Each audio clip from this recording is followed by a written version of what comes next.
Hello everyone, welcome to Wildhearts Wednesday's video for this week, and I am joined by a special guest, Dankestad. How you doing? Doing great, and as a rules nerd, I'm pretty happy about this video. This is going to be a fun one. Yes, that's right. So we are going to be talking about how to play the Wildhearts TCG, and also in doing so, get to reveal the official Quickstart rules.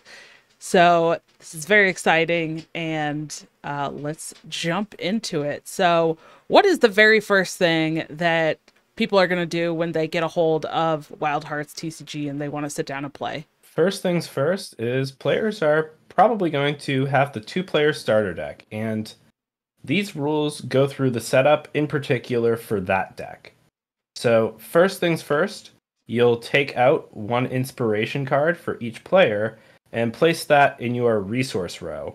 And you can see that card here in the Quick Start Rules just above the player on the bottom's hand over to the right. Yeah. And this inspiration, as you mentioned, starts the resources row, which Wild Hearts uses a resource mechanic very similar to how Lorcana or Star Wars Unlimited do. So if you are familiar with those, it's very, very similar. So you'll be using that to play your resources. And after you've done that, then you're going to take your cards and set aside your two fields that you have and shuffle your decks. Yes, and in the deck section here, it recommends starting with the Might and Special combinations and the Tactics and Ferocity combinations for each player. But you can feel free to mix and match those, and Don and I have in some of our games with the development team, and I can say all of the combinations have been a blast. Yes. And if you are more familiar with just using colors, you can say the combinations recommended are green and blue, and then the other combination that's recommended is the orange and purple. So then after the decks are shuffled, what's going to happen is both players are going to draw 7 cards, and each player gets to choose essentially if they want to do a mulligan and shuffle all of those 7 cards back into the deck and redraw a new hand of 7 cards. This kind of happens simultaneously. Both players kind of decide if they are going to take that mulligan or not. And once both players have decided and redrawn if they need to, then it's time to decide who goes first. Yes, and unlike in most other games where a die roll, coin flip, or similar random mechanism chooses the first player, here it's your familiars that choose it deterministically. So, whichever player has familiars with the least power, and if you are doing the starter deck matchup, it's orange and purple, will get to choose which of the 4 field cards in play to set aside. So, make sure to keep this card handy because there are some cards that will reference it potentially in the game. So don't just put it back in the box or get rid of it. But once you put that field aside, the other 3 fields are shuffled, placed randomly in field zones 1, 2, and 3, which you can see handily right there in the middle of the diagram. And then the player whose field was set aside gets the initiative and will play first. That player then draws an extra card. Yes. And that is really the only card that's drawn at the beginning of the game. Once the next rounds start, then players will draw more cards. But initially, there's no like drawing a card at the start of your turn or anything like that. It's just whoever has that initiative and goes first will draw that one extra card. And then after that, it's time to get started. Just make sure that all of your tokens are handy, get that judge's deck shuffled, and then the game will begin in earnest. And we move on to the upkeep phase. Each player, starting with the player with initiative, will place 1 card from their hand face down as a resource. This is optional, but highly recommended, especially in the early turns of the game. After this, players will take turns deploying one of their familiars to each field, and once this is done, the judge card is revealed. And this will show which fields are inactive, active, or if a field might be swapped with the reserve. So keep an eye out for lots of potential interesting things that could happen. Yes. And unlike that mulligan phase, as you mentioned, when placing the familiars, these players are alternating back and forth, placing one, then the second player will place one, then the first player places their second, and so on. And this is actually the play pattern for the rest of the game as well. So now that the familiars have been placed, which are kind of your main character cards, I would say, your kind of main what your deck is built around. Then you jump into the judge's deck, as you mentioned, and after that, it's time to actually start playing. So the player with the initiative is going to go first, and they get to either play a card from their hand, use a special card effect, or take the initiative and pass. Now, it's not recommended to initially pass, but you could do it if you really wanted to. But ideally, what you're going to do is you're going to play a card from your hand, and that uses the resources that you have in that row. So you have to tap those resources equal to the cost of the card that's in the upper left-hand corner of the card, and that will allow you to play the card. And after these actions go back and forth for a bit, both players will eventually pass after one person has taken the initiative and the other person has taken any remaining actions that they care to. Once this has happened, we move on to the scoring phase. Starting with field 1, or the first active field, the player with the most power will win and gain their victory points. Any effects on that zone will resolve. If both players are tied, nobody gets any points, and then this continues down with field 2 and field 3 until all of the fields are scored. After this, players will discard down to 7 cards, then familiars come back to the bench. Note that familiars will keep any positive power counters, but lose any negative ones. They also will lose block, but if like Chrism, they gain it on debut, they can get it back when they return to the field. All resource cards are unexhausted, and each player draws 2 cards, with the player with initiative drawing an additional third. Good to note as well that those familiar cards, as you mentioned, go back, but any allies, any basically main cards that you played will stay on the field as they are on any of those fields that have been played. So only the familiars are returning to the bench to be replayed and repeat in the second round, just as they were played alternatively in the very first setup phase. And a player wins the game when they have at least 20 victory points, or at the end of the 4th round. You saw the scoring phase with fields, but there also are cards that can give you points. And those can be allies, they can be tamer cards. But just note that fields are not the only way to get points, and there are some decks that might do so a little bit differently. Finally, if your opponent needs to draw a card but cannot, for each card they cannot draw, gain 1 victory point. So, unlike other card games, if you run out of cards in your deck, you don't lose in Wildhearts per se, but it's going to be very difficult to come back from all of those points that your opponent will be getting with your deck empty. So be careful. There's one more big thing that I want to talk about with resources.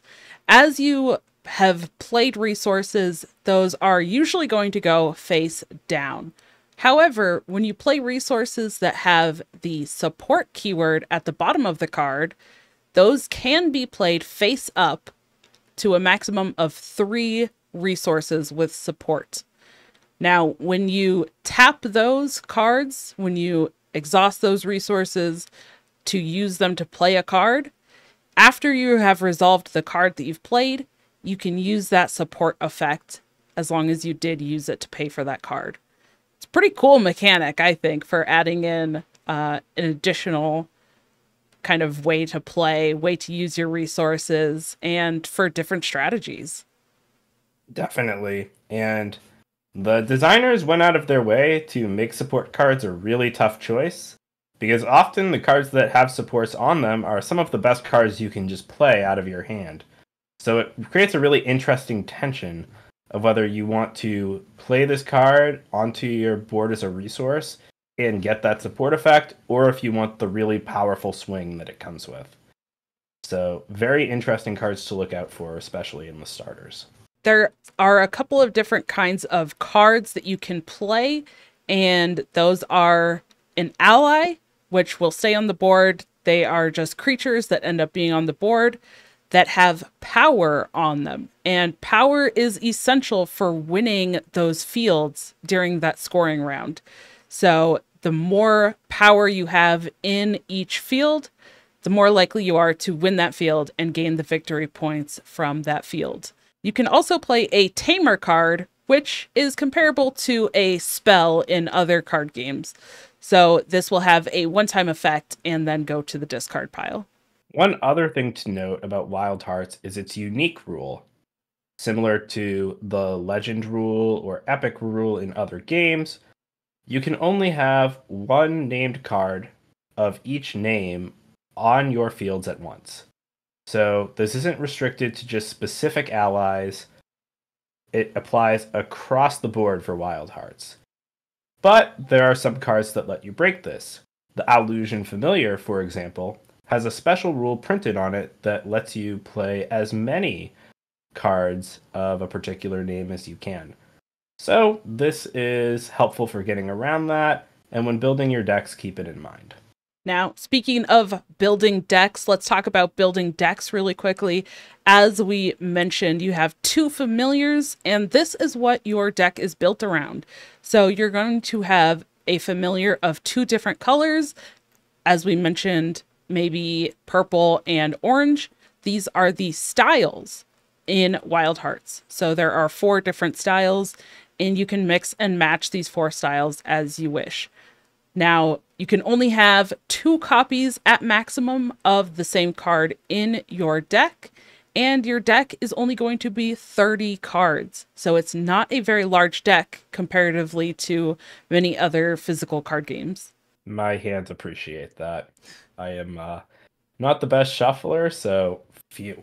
There's a cost number in the top left of each card, and when you go to play that card, you exhaust that many resources by turning them sideways, and then you put the card into play.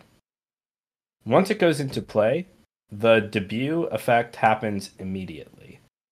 So before anything else happens, you use that card's debut ability. After this, ongoing effects become active, and any support, ongoing effects, or triggers that could happen when this card comes into play do. After that, your turn in the round ends, and your opponent may take their action. One of the last things to mention here about the different cards is that these cards also have traits on them. So this could be something such as tame or wild or token, or maybe even some sort of indicator of where the creature is from, such as aquatic. Traits can play a role throughout the game depending on what kinds of cards or synergies you might have in your deck, such as put a tame card from your discard into your hand, or move a wild card to a different field. Those are effects that are impacted by the traits of the cards, so definitely important to pay attention to the traits on the cards as well. The cards also have various keywords, which you can see in this handy glossary in the rules as well. And while we can talk about them quickly here, definitely check the reference if you're not sure. Guardian makes that creature so that it must be the target of opposing abilities. And if there is an ability that could not target the Guardian creature, so for example, something that targets a familiar, but you only have allies with Guardian, then that ability can't be used. So Guardian is very, very useful for protecting your familiars and your other important creatures.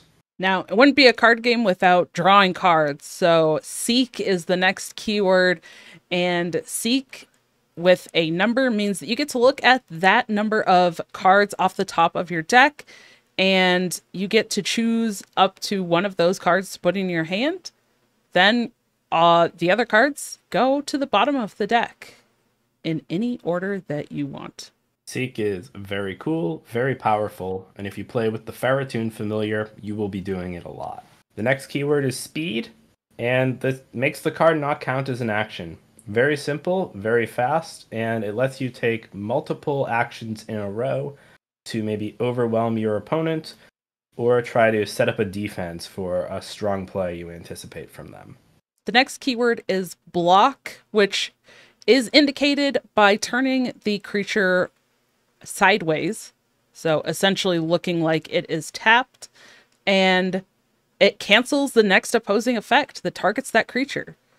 And then you're going to untap it. It loses that block. So it's essentially a shield or a protection from the next effect that targets it, and adds an extra layer that your opponent has to get through in order to actually remove or do any sort of effect to that specific creature. Next up is move, which is move the targeted creature to a new field. Make sure to be careful at differentiating between cards that move familiars, allies, and creatures. So just keep an eye out for that. And of course, if you're moving, you must move. You can't move to the field you're already in. Wildhearts is all about winning each field, winning those different lanes, and building up your victory points to be able to get to 20 as quickly as possible before your opponent does, or getting as many points as you can by the end of that 4th round. So it may seem simple on the surface, but there's a lot of different synergies. There's a lot of different things that you can do with the cards on your alternating actions. And there is that added strategy because you and your opponent go back and forth taking actions that you have to consider when playing Wildhearts. Definitely.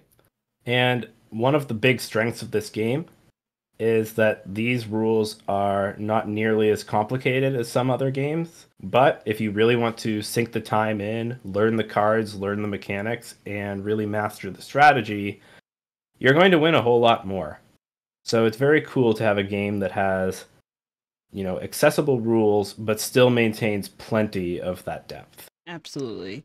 Well, we'll have the entire rule set and a link to those in the description below if you're interested in checking that out. But otherwise, we hope that you enjoyed our tutorial here on how to play Wildhearts TCG. Thank you so much for checking out this week's Wildhearts Wednesday video, and we'll see you in the next one.